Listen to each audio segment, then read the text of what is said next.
વિદ્યાર્થી મિત્રો, હું છું કિંજલ પટેલ. યુટ્યુબની ચેનલ પર તમારું હાર્દિક સ્વાગત છે. આપણે વર્ગ અને વર્ગમૂળમાં પહેલો ભાગ અને બીજો ભાગ જોયા પછી આજે આપણે વર્ગ અને વર્ગમૂળમાં ત્રીજા ભાગની વાત કરવાના છે. તો પહેલાં અને બીજા ભાગમાં આપણે પૂર્ણ વર્ગ સંખ્યાઓ, કેવી રીતે વર્ગમૂળ થાય, કેવી રીતે વર્ગ થાય એ આપણે જોયું છે. હવે આગળ આપણે જોઈએ. એકી સંખ્યાઓનો સરવાળો એટલે કે એકી સંખ્યાઓનો સરવાળો કેવી રીતે થાય એ જોવાનું છે. તો સૌ પ્રથમ તો વિદ્યાર્થી મિત્રો, તમને બધાને ખ્યાલ હોવો જોઈએ કે એકી સંખ્યાઓ કઈ છે. એ આપણને ખ્યાલ હોય તો આપણે સરળતાથી કરી શકીએ છીએ. તો તમને બધાને ખ્યાલ હશે એકી સંખ્યાઓ આપણે 1, 3, 5, 7, 9, 11 એ રીતે, એટલે કે એક સંખ્યાને છોડીને એક સંખ્યા આપણને મળે એ આપણે એકી સંખ્યા આપણે તરીકે જાણીએ છીએ. તો સૌ પ્રથમ આપણે એમનો સરવાળો કરવાનો છે. તો આપણે સૌ પ્રથમ 1 એટલે કે એકી સંખ્યા છે એ અહીં આપણે લીધી છે, એટલે કે 1 બરાબર 1નો વર્ગ, પછી એના પછી 1 વત્તા 3, અહીં 2 ના આવે, 2 બેકી સંખ્યા છે, એટલે કે 1 વત્તા 3 પ્રથમ 2 એકી સંખ્યાઓનો સરવાળો કર્યો છે. તો 1 વત્તા 3 એટલે કે 4 મળ્યા. એ બધાને ખ્યાલ છે 4 કોનો વર્ગ છે? તો 2નો વર્ગ છે. તો એ રીતે 1 વત્તા 3, 3 પછી 4, 4 તો બેકી સંખ્યા છે, તો એના પછીની સંખ્યા 5, એટલે કે 5 એ એકી સંખ્યા છે. એટલે કે પ્રથમ 3 એકી સંખ્યાઓનો સરવાળો, એટલે કે અહીં આપણે 9 થાય છે. હવે 9 3નો વર્ગ છે. એ રીતે આપણે આગળ કરવાનું છે. પ્રથમ 4 એકી સંખ્યાઓનો સરવાળો, એટલે કે 1 વત્તા 3, 3 વત્તા 5, 5, 5 પછી 6 આવે, પરંતુ 6 તો બેકી સંખ્યા છે, તો અહીં આપણે 7 લઈશું, એટલે કે 1 વત્તા 3 વત્તા 5 વત્તા 7 બધાનો સરવાળો કરીશું તો આપણને 16 મળશે. હવે 16 આપણને ખ્યાલ છે કે 4નો વર્ગ છે. હવે એ રીતે આગળ આપણે 4 એકી સંખ્યાઓ લીધી, એ રીતે આપણે 5 એકી સંખ્યાનો સરવાળો કરવાનો છે. એટલે કે 1 વત્તા 3 વત્તા 5 વત્તા 7 વત્તા 9 એ બધાનો આપણે સરવાળો કરીશું તો આપણને 25 મળશે. એટલે કે 25 આપણે બધાને ખ્યાલ છે કે એ 5નો વર્ગ છે. હવે એ રીતે આપણે આગળ કરીએ. પ્રથમ આપણે 1 વત્તા 3 વત્તા 5 વત્તા 7 વત્તા 9 વત્તા 11 એ બધાનો આપણે સરવાળો કરીએ તો આપણને 36 મળશે. હવે 36 કોનો વર્ગ છે? તો 6નો વર્ગ છે. તો એ પ્રમાણે આપણે આગળ પણ કરી શકીએ છીએ. તો આપણે 1 વત્તા 3 વત્તા 5 વત્તા 7 વત્તા 9 વત્તા 11 વત્તા 13, તો આપણે ટોટલ કેટલા મળે છે? 49. એટલે કે 49 કોનો વર્ગ છે? તો 7નો વર્ગ છે. તો આપણે એ રીતે આગળ કરી શકીએ છીએ. પરંતુ અહીં આપણે આટલી નાની સંખ્યા સુધી આપણે લઈ શકીએ છીએ, પરંતુ આના કરતાં જો મોટી સંખ્યા લેવી હોય તો આપણે કેવી રીતે લખી શકીએ છીએ? તો એના માટે એક જનરલ સૂત્ર છે, તો આપણે એ અહીં જોવાનું છે. તો આપણે એ જનરલ સૂત્ર છે પ્રથમ n, એકી સંખ્યાનો સરવાળો આપણને અહીં n² મળે છે. એટલે કે પ્રથમ n એકી સંખ્યાનો સરવાળો કરીશું તો આપણને n² મળે છે. હવે એ મળ્યા પછી આપણે એને બીજી રીતે દર્શાવવું હોય તો કેવી રીતે દર્શાવી શકીએ છીએ? તો એ જોવાનું છે. તો જો કોઈ સંખ્યા પૂર્ણ વર્ગ હોય, એટલે કે એ સંખ્યા આપણને પૂર્ણ વર્ગ રીતે મળતી હોય તો તેને 1થી શરૂ કરી ક્રમિક એકી સંખ્યાના સરવાળા તરીકે રજૂ કરી શકાય છે. એટલે કે આપણે એકી સંખ્યાના સરવાળા માટે ક્રમિક રીતે રજૂ કરી શકાય છે. ક્રમિક રીતે એટલે કે 1, 3, 5, પછી આપણે જો વચ્ચે 7 ના લખીએ, ડાયરેક્ટ 9 લખીએ તો એ રીતે આપણે રજૂ કરી શકતા નથી અને આપણને પૂર્ણ વર્ગ સંખ્યા મળી શકતી નથી. એટલે કે હંમેશા વિદ્યાર્થી મિત્રો યાદ રાખવાનું કે 1થી શરૂ કરી ક્રમિક એકી સંખ્યાનો સરવાળો આપણે આ રીતે રજૂ કરી શકીએ છીએ. હવે અહીં 2, 3, 5, 6 વગેરે પૂર્ણ વર્ગ ન હોય તેવી સંખ્યાઓ છે એ આપણને ખ્યાલ છે, કારણ કે અહીંયા આપણે ક્રમિક નથી અને પૂર્ણ વર્ગ નથી એમ કહી શકીએ છીએ, કારણ કે એના માટે આપણે એકી સંખ્યાઓ ક્રમિક હોવી જરૂરી છે. શું આપણે તેને 1થી શરૂ કરી ક્રમિક એકી સંખ્યાના સરવાળા તરીકે રજૂ કરી શકીએ છીએ?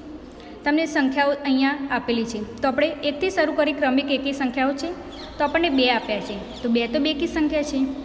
3 આપ્યા છે તો 3 એકી છે, પછી 5 છે, પછી 6, અને અહીંયા 6 આપણે બેકી સંખ્યા છે, તો આપણે એવી રીતે રજૂ કરી શકતા નથી. તો આપણે તમને ખ્યાલ હશે અહીંયા આપણે જે સમજાવ્યું કેવી રીતે રજૂ કરી શકાય, તો તમે બરાબર સમજી શક્યા હશો. એકી સંખ્યાનો સરવાળો સમજ્યા પછી હવે આપણે એની બાદબાકી કરીએ તો આપણને શું જોવા મળે છે, તો અહીં આપણે એ જોવાનું છે. તો હવે આપણે એક સંખ્યા વિચારીએ. આપણે એક સંખ્યા 25 લેવાની છે, એટલે કે 25માંથી ક્રમિક આપણે એકી સંખ્યાની બાદબાકી કરવાની છે. એટલે કે એકી સંખ્યા અહીં આપણને 1, 3, 5, 7, 9 આપેલી છે. તો આપણને જોવાનું છે કે આપણને કેવી સંખ્યા મળે છે. તો આપણે જે 25 સંખ્યા છે એમાંથી સૌપ્રથમ આપણે 1 માઇનસ કરીએ તો આપણને 24 મળે છે. પછી જે 24 મળે છે એ ક્રમિક આપણે એકી સંખ્યામાંથી બાદ કરવાની છે. એટલે કે 24 માઇનસ બીજા નંબરની એકી સંખ્યા છે 3 છે. એટલે કે 24 માઇનસ 3 બરાબર આપણને કેટલા મળ્યા? 21 મળ્યા. હવે આપણને 21 મળ્યા છે તો 21માંથી આપણે ક્રમિક સંખ્યા છે 5, આપણે 5 બાદ કરવાના છે તો આપણને અહીં 16 મળે છે. હવે એ રીતે 16 માઇનસ આપણે એકી સંખ્યા આપેલ છે 7, એટલે કે 16 માઇનસ 7 બરાબર આપણને અહીં 9 મળે છે. હવે 9 માઇનસ આપણે ક્રમિક સંખ્યા 9 છે, એટલે કે 9 માઇનસ 9 કરીશું તો આપણને 0 મળશે. તો આપણે જોઈ શકીએ છીએ તો 25 બરાબર 1 વત્તા 3 વત્તા 5 વત્તા 7 બરાબર 9. આ બધાનો આપણે સરવાળો કરીશું તો આપણને એ ટોટલ આપણે 25 સંખ્યા મળે છે, એટલે કે પૂર્ણ વર્ગ સંખ્યા પણ છે, આપણે એવું કહી શકીએ છીએ. હવે આપણે એ રીતે કોઈ બીજી સંખ્યા આપણે અહીં વિચારવાની છે. તો બીજી સંખ્યા આપણે 38 લઈએ. તો આપણે ઉપર મુજબ જે બાદબાકી કરી એ પ્રમાણે શું આપણને મળે છે કે નથી મળતી એ આપણે જોવાનું છે ક્રમિક રીતે લીધા પછી. તો હવે 38, એટલે કે 38માંથી આપણે ઉપર લીધા એ પ્રમાણે 1, 3, 5, 7, 9 એ રીતે આપણે બાદબાકી કરવાની છે. તો 38 માઇનસ 1 એટલે કે આપણે 37 મળ્યા. હવે 37માંથી આપણે 3 બાદ કરીએ તો આપણને 34 મળ્યા. 34 માઇનસ આપણે 5 કરીએ તો આપણને 29 મળ્યા. 29 માઇનસ 7 કરીએ એટલે કે 22 મળ્યા. 22 માઇનસ 9 કરીએ એટલે કે 13 મળ્યા. હવે 13 માઇનસ એટલે કે 9 પછી ક્રમિક એકી સંખ્યા છે 11, એટલે કે 13 માઇનસ 11 કરીએ તો આપણને 2 મળ્યા. હવે 2 માઇનસ આપણે 11 પછી ક્રમિક એકી સંખ્યા આપણે 13 આવે છે, તો 2 માઇનસ આપણે 13 કરીએ તો માઇનસ 11 મળ્યા. તો આપણે તમે ઉપર જોઈ શકો છો આપણે 9 માઇનસ 9 એટલે કે 0 મળ્યા, પરંતુ અહીં આપણને માઇનસ 11 મળ્યા. તો શું આવી રીતે ક્રમિક સંખ્યાની બાદબાકી કરતાં કોઈ પણ સંખ્યા પૂર્ણ વર્ગ આપણને મળી શકે કે નહીં એ તમે અહીંયા સ્પષ્ટ જોઈ શકો છો. તો આપણને ખ્યાલ આવે છે કે અહીં આપણે ક્રમિક સંખ્યાઓની બાદબાકી કરતાં આપણને પૂર્ણ વર્ગ સંખ્યા મળી શકતી નથી. તો આપણને આ બંને ઉપરથી એ આપણે સાબિત કરી શકીએ કે આપણે 38ને 1થી શરૂ કરી ક્રમિક એકી સંખ્યાના સરવાળા તરીકે રજૂ કરી શકતા નથી. જેમ આપણે ઉપર 25 સંખ્યાથી એ રીતે રજૂ કરી આપણે પૂર્ણ વર્ગ સંખ્યા મળી, એ રીતે 38ને આપણે રજૂ કરી શકતા નથી. એટલે કે 38 એ પૂર્ણ વર્ગ સંખ્યા નથી. આ રીતે આપણે પૂર્ણ વર્ગ સંખ્યા આપણે શોધી શકીએ છીએ. તેથી આપણે કહી શકીએ છીએ કે જો આપેલ પ્રાકૃતિક સંખ્યાને 1થી શરૂ કરી ક્રમિક એકી સંખ્યાના સરવાળા તરીકે રજૂ ન કરી શકાય તો તે પૂર્ણ વર્ગ સંખ્યા નથી. જો આપણે ક્રમિક તરીકે આપણે સરવાળા તરીકે લીધી અને આપણને મળી અને પૂર્ણ વર્ગ આવી તો તે સંખ્યા પૂર્ણ વર્ગ સંખ્યા છે એમ કહી શકાય છે. તો આ પરિણામના ઉપયોગથી આપણે કેટલાક એક્ઝામ્પલ આપણે અહીંયા પ્રયત્ન કરવામાં જોવાના છે. એટલે કે પૂર્ણ વર્ગ સંખ્યા છે કે નથી એ આપણે જોવાનું છે. તો અહીંયા પ્રયત્ન કરો એમ આપ્યું છે, એટલે કે નીચેની પૂર્ણ વર્ગ સંખ્યાઓ છે કે નહીં તે આપણે અહીં જોવાનું છે. તો સૌપ્રથમ નંબર 1 એટલે કે 121.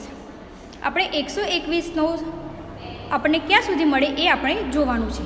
તો ક્રમિક સંખ્યાઓ આપણે 1, 3, 5, 7, 9 પછી 11, 13 એ રીતે આપણે કરતા જવાનું છે. અને આપણે જે મળે સંખ્યા એ આપણે જોવાનું છે કે આપણે પૂર્ણ વર્ગ સંખ્યા મળી કે નથી મળી એ આપણે જોવાનું છે. એ આપણને ખ્યાલ આવશે 121 કોનો વર્ગ છે? આપણે 11નો વર્ગ. તો 11નો વર્ગ એ પૂર્ણ વર્ગ કહેવાય છે. પછી 55 તમને ખ્યાલ હશે 55 કોઈ સંખ્યાનો પૂર્ણ વર્ગ નથી.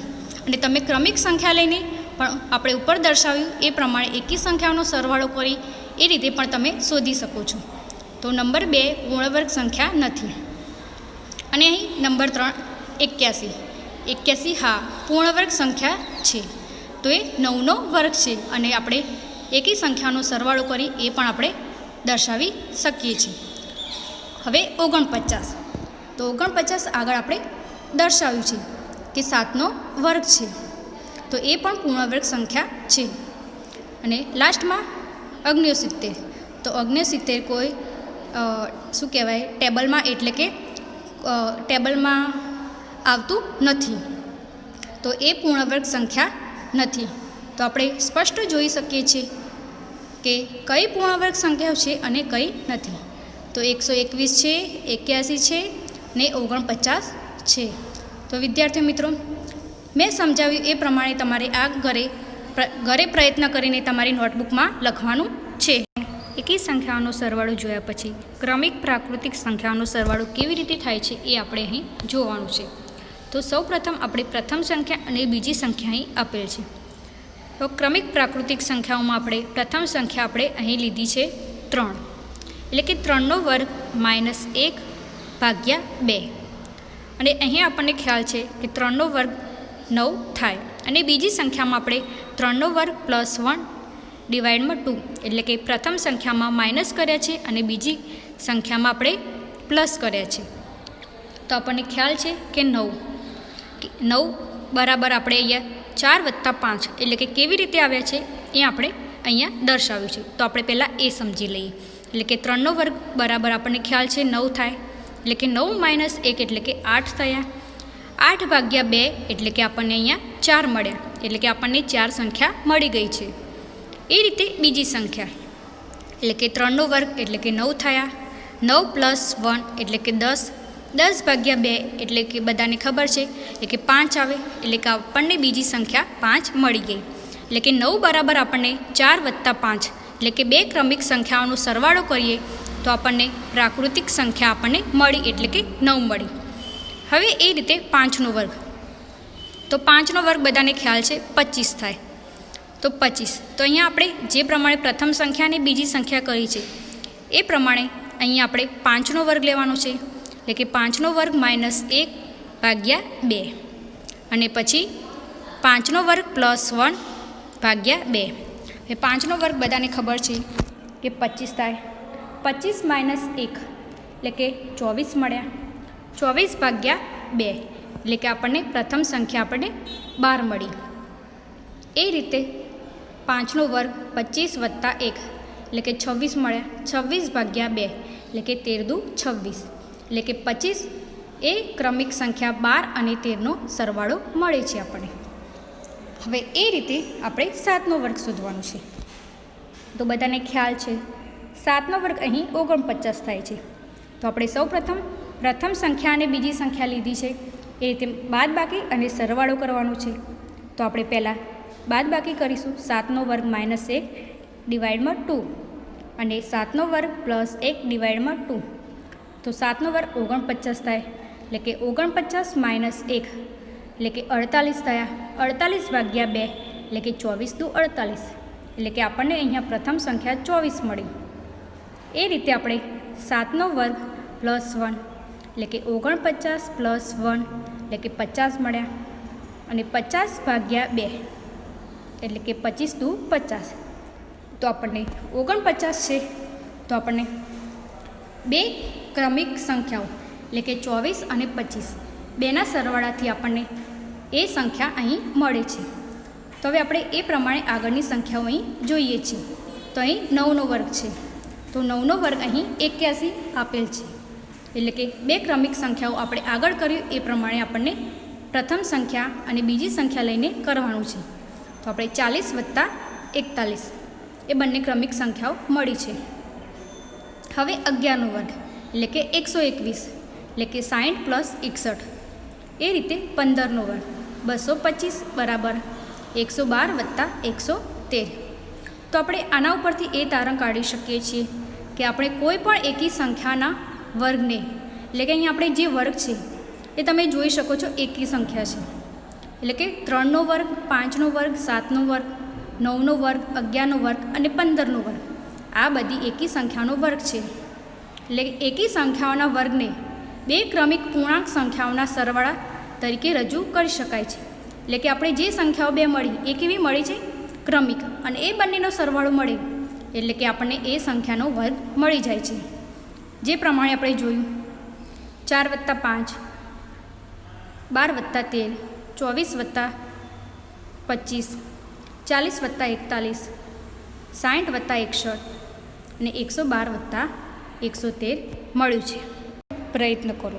જે ઉપર પ્રમાણે આપણે ક્રમિક પ્રાકૃતિક સંખ્યાનો સરવાળો જોયો એમાં એકી સંખ્યાનો વર્ગ હતો, એમાં આપણને 2 ક્રમિક સંખ્યાઓ આપણને મળતી હતી. તો એવી રીતે આપણે પ્રયત્ન કરોમાં કરવાનું છે. તો નંબર 1, નીચેની સંખ્યાઓને 2 ક્રમિક સંખ્યાના સરવાળા તરીકે રજૂ કરો. એટલે કે આપણે જે ઉપર પ્રમાણે દર્શાવ્યું એ પ્રમાણે. એટલે કે સૌપ્રથમ 21નો વર્ગ અહીં આપેલ છે, તો આપણે સૌપ્રથમ 21નો વર્ગ -1/2 અને 21નો વર્ગ +/2 એ રીતે આપણે કરવાનું છે. તો એ રીતે 13નો વર્ગ છે, 11નો વર્ગ. 11નો વર્ગ આપણને ઉપર આપેલો છે, જે આપણને 60 + 61 એ રીતે આપણને મળ્યું છે. અને 19નો વર્ગ. તો આ તમારે ઉપર આપ્યું છે એ પ્રમાણે તમારે હોમવર્કમાં કરવાનું રહેશે. હવે આપણે બીજો ક્વેશ્ચન છે. તો શું એ પણ સાચું છે કે 2 ક્રમિક સંખ્યાઓનો સરવાળો એ કોઈ પણ સંખ્યાનો વર્ગ હશે? તમારા જવાબના આધાર માટે ઉદાહરણ આપો. તો અહીં આપણને એવું કહ્યું છે 2 ક્રમિક સંખ્યાનો સરવાળો જે આપણે ઉપર શોધ્યા છે એ કોઈ સંખ્યાનો વર્ગ હશે? તો હા, હશે. તો અહીંયા 40 + 41 એ બંનેનો સરવાળો આપણને 81 મળે છે. તો 81 છે તો એ વર્ગ છે? હા. 9નો વર્ગ છે. તો આપણે એવું કહી શકીએ છીએ કે 2 ક્રમિક સંખ્યાઓનો સરવાળો કોઈ સંખ્યાનો વર્ગ હશે. આપણે ઉપરમાંથી કોઈ પણ ઉદાહરણ લઈ શકીએ છીએ. 15નો વર્ગ પણ લઈ શકીએ છીએ. તો વિદ્યાર્થી મિત્રો, અહીં તમને ખ્યાલ આવી ગયો હશે કે ક્રમિક પ્રાકૃતિક સંખ્યાનો સરવાળો કેવી રીતે થાય છે. નંબર 5, 2 ક્રમિક એકી અથવા બેકી સંખ્યાનો ગુણાકાર. આપણે સરવાળો જોયો એકી સંખ્યાઓનો, પછી પ્રાકૃતિક સંખ્યાઓનો વર્ગ કેવી રીતે થાય એ પણ જોયું. અહીં આપણે 2 ક્રમિક એકી અથવા બેકી સંખ્યાનો ગુણાકાર કેવી રીતે થાય છે એ આપણે અહીં જોવાનું છે. તો આપણે ક્રમિક કહીએ તો જો એકી સંખ્યા લઈએ તો એ ક્રમિક હોવી જોઈએ, અને બેકી સંખ્યા લઈએ તો એ પણ ક્રમિક હોવી જોઈએ. તો આપણે 11 અહીં લીધા છે અને 13. તો 11 પછી 13 એ ક્રમિક સંખ્યા એકી કહી શકીએ. તો 11 × 13 કરીએ તો આપણને 143 મળે છે. હવે 143નો આપણને ખ્યાલ છે કે વર્ગ નથી, પરંતુ આપણે એમાંથી એક બાદ કરીએ તો 144 મળે છે. તો 144 મળે તો 144 કોનો વર્ગ છે? 12નો. એટલે કે 12નો વર્ગ -1 કરીએ તો આપણને અહીં 143 મળે છે. હવે એ રીતે આપણે જોઈએ કે આગળ કેવી રીતે થાય છે. તો 11 × 13 કર્યા તો અહીં આપણે બીજી રીતે પણ લખી શકીએ છીએ. એટલે કે 12 - 1 એટલે કે 13 મળ્યા, ગુણ્યા 12 + 1 એટલે કે આપણને કેટલા મળ્યા? 13 મળ્યા. 12 - 1 એટલે કે આપણને 11 એટલે કે 11 × 13 એ આપણે એ પણ રીતે લખી શકીએ છીએ. હવે આગળ 11 × 13 બરાબર 12 - 1 ગુણ્યા 12 + 1 એટલે કે આપણે ઉપર જોઈએ એ પ્રમાણે આપણે 12નો વર્ગ -1 આ આપણું સૂત્ર છે. તમને ખ્યાલ હશે a² - b² બરાબર એક કૌંસમાં a + b અને બીજા કૌંસમાં a - b. તમને ખબર છે વિદ્યાર્થી મિત્રો, ધોરણ 7માં આ સૂત્ર તમે ભણી ગયા છો. તો અહીં આપણે એ સૂત્રનો ઉપયોગ કર્યો છે. તો હવે આગળ આપણે બીજી સંખ્યા લઈએ છીએ. 13 પછી ક્રમિક એકી સંખ્યા આવે છે 15. એટલે કે 13 × 15 એટલે કે એ રીતે 13 પછી આપણને કઈ સંખ્યા મળે છે? 14. તો આપણે અહીં 14 - 1 કરવાના, ગુણ્યા 14 + 1 એટલે કે 14નો વર્ગ -1 આપણે સૂત્ર પ્રમાણે લખી શકીએ છીએ. પછી 29 × 31. તો 29 પછી કઈ સંખ્યા આવે છે? 30. તો આપણે 30 - 1 અને 30 + 1 કરીશું. તો આપણે સૂત્ર પ્રમાણે 30નો વર્ગ -1 એટલે કે આપણે વર્ગ કરીશું તો આપણને એ સંખ્યા આપણને મળી જશે. 30નો વર્ગ આપણને ખબર છે કેટલો થાય? 3 × 9 અને 2 0 લગાવીએ એટલે કે 900. એટલે કે 900 - 1 એટલે કે આપણને કેટલા મળ્યા? 899. એ આપણે 29 × 31 તમે કરશો તો તમારે આવી જશે. હવે એકી સંખ્યા લીધા પછી આપણે અહીં બેકી સંખ્યા એટલે કે બેકી સંખ્યા આપણે 44 × 46. તો આપણે 44 પછી કઈ આવે છે સંખ્યા? 45. તો 45 - 1 અને બીજા કૌંસમાં 45 + 1 એટલે કે આપણને 45નો વર્ગ -1. 45નો વર્ગ આપણે કરીએ એમાંથી એક બાદ કરીએ કે 44 ગુણ્યા 46 આપણને મળી જશે. તો એનું જનરલ સૂત્ર નીચે આપેલું છે. તો આપણે એવું કહી શકીએ કે a વત્તા 1 ગુણાકારમાં બીજા કૌંસમાં a માઇનસ 1 બરાબર એનો વર્ગ માઇનસ 1. જે પ્રમાણે આપણે ઉપર કર્યું એ પ્રમાણે એનું જનરલ સૂત્ર અહીં આપેલ છે. તો અહીં વિદ્યાર્થી મિત્રો તમે કોઈ પણ બે બેકી સંખ્યા અથવા એકી સંખ્યા લઈને ગુણાકાર કરી શકો છો. તો તમને આમાં ખબર પડી ગઈ હશે. વિદ્યાર્થી મિત્રો અત્યાર સુધી આપણે પૂર્ણ વર્ગની સંખ્યાઓ કેવી રીતે શોધતા હતા એ જોયું. હવે આપણે એની એક રસપ્રદ પેટર્ન જોવાની છે, એટલે કે પૂર્ણ વર્ગ સંખ્યાઓની અન્ય બીજી કેવી રીતે આપણે શોધી શકીએ છીએ. તો અહીંયા એકનો વર્ગ આપ્યો છે, તો બધાને ખ્યાલ છે એકનો વર્ગ આપણે એક જ થાય છે. હવે 11નો વર્ગ આપણે શોધી શકીએ છીએ 121 થાય. પરંતુ જો આપણે પેટર્ન આપણે ઇઝી રીતે જોવું હોય તો 11નો વર્ગ એટલે કે આપણે અહીંયા આજુબાજુ આપણે 1 મૂકી દેવાના છે. હવે 1 પછી સંખ્યા 2 આવે એટલે કે વચ્ચે આપણે 2 મૂક્યા છે, તો આપણને 121 અહીં મળી ગયા. એટલે કે જે સંખ્યા આવતી હોય એની 3 સંખ્યા થઈ જાય છે, એટલે કે એકી સંખ્યા. હવે 111નો વર્ગ છે, તો સૌ પ્રથમ તો આપણે આજુબાજુ 1 મૂકી દીધા, એટલે કે 3 સંખ્યા છે તો 3 પછી એકી સંખ્યા 5 આવે એટલે કે એના 5 સ્થાન આવશે. એટલે કે આપણે આજુબાજુ 1 મૂક્યા, વચ્ચેના 3 સ્થાન ખાલી છે. તો એ ખાલી સ્થાનમાં આપણે 1 પછી સંખ્યા કેવી આવે છે 2, તો 1 પછી આપણે 2 મૂક્યા અને 1 સ્થાનમાં આપણે અહીંયા 3 આપેલા છે, એટલે કે 2 પછી 3, એટલે કે એ પ્રમાણે આપણી પેટર્ન અહીં બને છે. હવે આપણે 1111નો વર્ગ, તો એ રીતે આપણે અહીં કરવાનું છે. તો આપણે આજુબાજુ આપણે 1 મૂક્યા, પછી 1 પછી આપણે 2 આવ્યા છે, પછી 3 અને વચ્ચે આપણે 4. એ રીતે આપણે છેક સુધી આગળ કરતા જવાનું છે. જો આના પછી તમને બીજી ઇઝી પેટર્ન હું આમાં સમજાવું છું. તો સૌ પ્રથમ આપણે જે સંખ્યાઓ આપી હોય એ પ્રમાણે આપણે લખવાની છે. તો અહીંયા તમને સીધી લાઈન હું દર્શાવું છું. તો એ સીધી લાઈનમાં આપણે સંખ્યા 1 આપી છે, 1નો વર્ગ એટલે કે 1 દર્શાવ્યા. 11નો વર્ગ એટલે કે 2 સંખ્યા એટલે કે 2. 111નો વર્ગ 3 સંખ્યા એટલે કે 3. 1111નો વર્ગ એટલે કે 4. પછી 5 એકડા આપ્યા એટલે કે 5 અને 8 એકડા આપ્યા એટલે કે 8 લાગ્યા. પછી એની આજુબાજુમાં આપણે 2 પછી નાની સંખ્યા 1 આવે છે, તો બંને બાજુ 1 મૂક્યા. 3 પછી નાની સંખ્યા 2 આવે છે, તો બંને સાઈડ 2 મૂક્યા અને એના પછીની એક સંખ્યા ઓછી કરીએ એટલે 1 મૂક્યા. હવે એ રીતે 4 છે, તો 4માંથી એક ઓછી સંખ્યા કરીએ તો 3, તો બંને સાઈડ આપણે 3 મૂક્યા. અને 3માંથી એક ઓછી સંખ્યા કરીએ તો બંને સાઈડ 2 મૂક્યા. અને 2માંથી એક ઓછી સંખ્યા કરીએ તો બંને સાઈડ આપણે 1 મૂક્યા. હવે એ રીતે 5 આપ્યા છે, તો 5માંથી આપણે એક ઓછી સંખ્યા કરીએ તો બંને સાઈડ 4 મૂક્યા. 3માંથી આપણે એક ઓછી સંખ્યા કરીએ તો 2 મૂક્યા. અને 2માંથી એક ઓછી સંખ્યા કરીએ તો 1 મૂક્યા. એ પ્રમાણે આપણે 8માં કર્યું છે. તો આના સિવાય આપણે બીજી પેટર્ન જોઈએ છે. તો એમાં કેવી રીતે થાય છે એ અહીં આપણે જોઈએ. તો 7નો વર્ગ, તો 7નો વર્ગ બધાને ખ્યાલ હશે કે 49 અને એના પછી 67નો વર્ગ.